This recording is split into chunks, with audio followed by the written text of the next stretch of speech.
Halo Sobat Investor, jumpa lagi di channel Investor Jelata. Kali ini saya akan sharing informasi mengenai sebuah bank ya yang rutin ya membagikan dividen, dan saat ini harga sahamnya sih lagi masih downtrend lah, tapi dia bisa berpotensi ya memberikan dividen jumbo ya menurut saya gitu ya.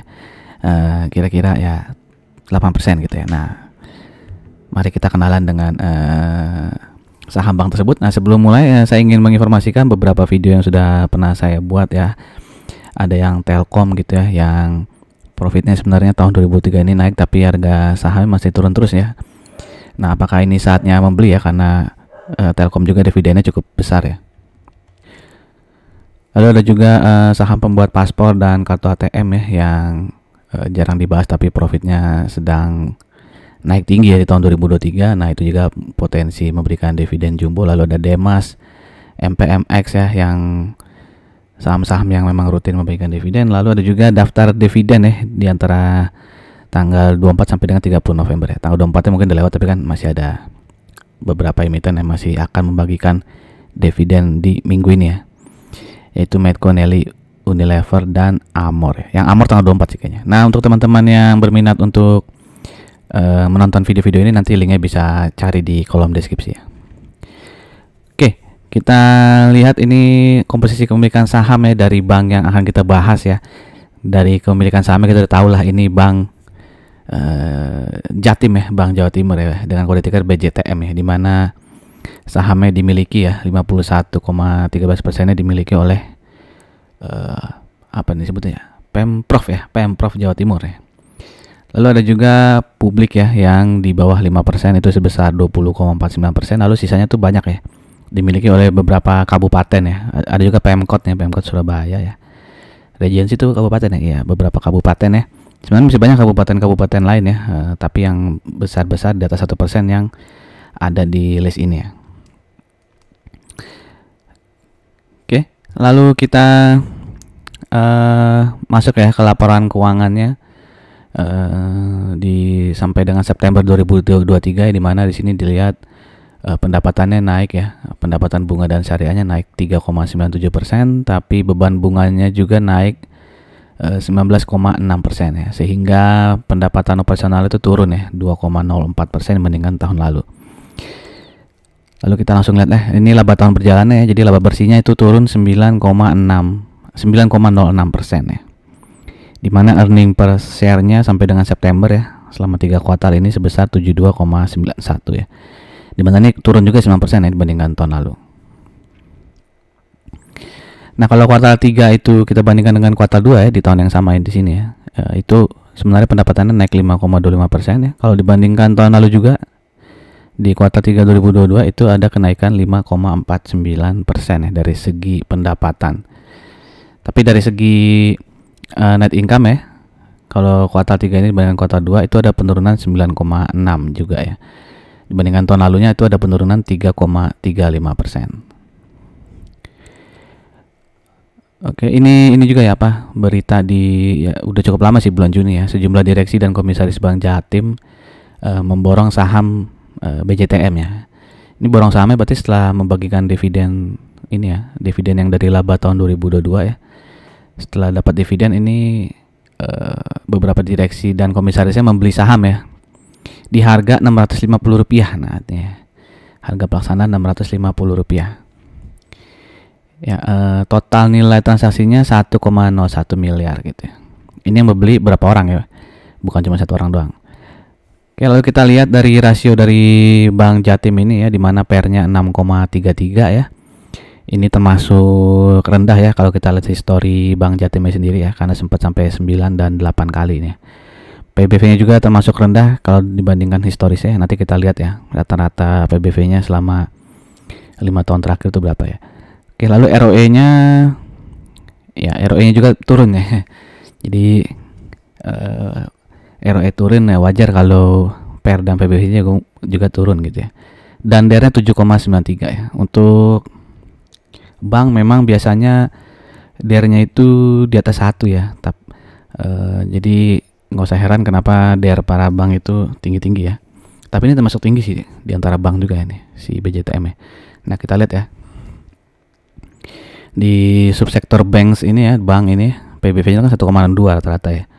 PBV. Tadi ngomongin DER ya. Nih, DER 4,42 ya. Berarti DER-nya si Bank Jatim ini juga di atas ya rata-rata subsektor bank ya. Lalu PER-nya 18,78 ya, berarti PER-nya BJTM jauh di bawah rata-rata subsektor bank. Lalu PBV 1,62 nih, Jatim juga jauh di bawah PBV subsektor bank. Oke, ini kita lihat ya, ini data 5 tahun terakhir ya, rata-rata PBV dari Bank Jatim itu 7,24 ya. Nah, sekarang saat ini ya PBV-nya Bank Jatim itu di 6,49 ya. Jadi dia agak sedikit di bawah rata-rata PBV 5 tahun terakhir. Nah, untuk PER ya, rata-rata PER 5 tahun terakhir itu 1,04. Saya terbalik, yang tadi PER ya, ini PER ya. Sorry, yang tadi PER ya, yang sekarang PBV-nya nih. Nah, sekarang PBV rata-rata 5 tahun itu 1,04. Nah, PBV-nya BJTM saat ini adalah 0,79 ya. Jadi jauh di bawah PBV rata-ratanya 5 tahun terakhir ya. Dia sempat turun sampai ke 0,6an ya, tapi itu pas awal pandemi ya, di tahun 2020 nih. Jadi bisa dibilang ini lagi undervalue ya, undervalue tanda kutip ya, karena undervalue berdasarkan historinya si BJTM sendiri gitu ya. Karena PER-nya dan PBV-nya di bawah rata-rata 5 tahun terakhir ini. Nah, bagaimana kalau dibandingkan dengan beberapa bank lain ya, yang bank daerah ya, bank pembangunan daerah ya, BJBR lah gitu ya, yang bisa kita sandingkan. Sebenarnya ada satu lagi sih, bank Banten kalau nggak salah, tapi masih merugi ya, jadi nggak saya masukin ke sini juga. Lalu ada BCA, BBRI ya, yang big cap, lalu ada yang middle ya, NISP ya, dan juga Bank Niaga, BNG ya. Dimana bisa lihat di sini earning per share-nya BJTM 97,96 ya. Ya, yang paling kecil dia di antara yang lainnya ya. Sama BJBR juga dia kalah ya. PER-nya 6,33 ya. Di sini paling kecil PER-nya adalah Bank Jabar ya, BJBR ya. Lalu PBV-nya 0,77. Ini sebenarnya termasuk paling kecil ya BJTM ya, bersama dengan BJBR dan juga NISP nih. Ya, kalau BCA sudah tinggi nih PBV-nya 4,45 ya. Lalu untuk ROE-nya lumayan lah BJTM ya, bukan yang paling kecil ya. Jadi yang paling kecil apa sih, NISP ya. Dan DER termasuk yang paling besar ya, bersama dengan Bank Jabar nih. DER dari BJTM dan BJBR ya. Oke, lalu kalau kita lihat ya, ini chart dari BJTM ya, dia masih downtrend ya, tapi udah mulai ada sedikit tanda-tanda kebangkitan karena dia mulai ada di atas EMA 20-nya, baru EMA 20-nya ya, ini. Yang pasti harganya sempat menyentuh ke 600 ya, jadi supportnya itu di 600 ya, resisten berikutnya ya di sekitar 640 ini ya. Oke. Harga paling tingginya dulu sempat 800 berapa ya? 960 nih ya. Di tahun 2021 itu di 970-an ya. Lalu dia udah sering bagi dividen terus turun terus ya. Habis bagi dividen dia belum bangkit lagi nih ya. Nah. Oke, ini adalah histori dari BJTM ya, di mana biasanya dia membagikan dividen dengan dividen payout ratio-nya di antara 50 sampai dengan 60% ya, di mana tahun lalu itu 51,67%. Nah, tahun ini bagaimana ya? Ini earning per share dari per kuartalnya. Kuartal 1 20,3 rupiah, kuartal 2 27,63 rupiah, kuartal 3 24,95 rupiah. Nah, berarti sampai kuartal 3 itu earning per share-nya adalah 72,91 ya. Kuartal 4 karena kita belum tahu ya, kita asumsikan ya, misalnya sama lah dengan kuartal 3 ya, kurang lebih ya 24 rupiah gitu misalnya. Jadi bisa diasumsikan sampai Desember earning per share-nya itu 96,91 rupiah. Nah, kalau dividen payout ratio-nya sama seperti tahun lalu ya, 51,67. Ini saya buletin ke bawah aja ya, 51%, maka dividennya sekitar 49,42 rupiah. Yang kalau kita menggunakan harga penutupan Jumat kemarin di harga berapa ini? 6.20 ya. Itu berarti dividen yield-nya sekitar 7,9% ya, mendekati 8% ya, sesuai judul tadi yang di awal gitu ya. Nah kalau kita lebih optimis lagi gitu ya, 63% ya, karena kan dia sempat membagikan dividen payout ratio 63%, maka dividennya sekitar 61,05, sehingga dividen yieldnya akan jauh lebih tinggi lagi ya, 9,8% ya. Ya tapi kita yang moderate-nya aja lah, kira-kira dividen payout ratio-nya 51% ya. Itu saja sudah 7,9% ya.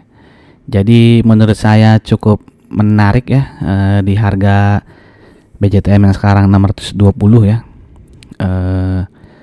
Kalau menurut saya sih sudah menarik untuk dibeli ya. Tapi ini sekali lagi disclaimer on, hanya pendapat saya pribadi. Teman-teman silakan untuk melakukan riset pribadi lagi ya, sebelum menentukan ya, beli di harga yang sekarang atau tunggu lebih harga di bawah lagi gitu ya. Atau ada yang menunggu di harga yang lebih tinggi gitu ya. Oke, demikian saja video dari saya. Untuk teman-teman yang baru saja mampir di channel ini, saya mengajak teman-teman untuk mensubscribe dan jangan lupa untuk klik lonceng ya, agar tidak ketinggalan informasi-informasi yang mungkin berharga untuk teman-teman. Di like juga video ini jika dirasa bermanfaat ya untuk teman-teman. Sampai jumpa di video berikutnya. Salam jelata.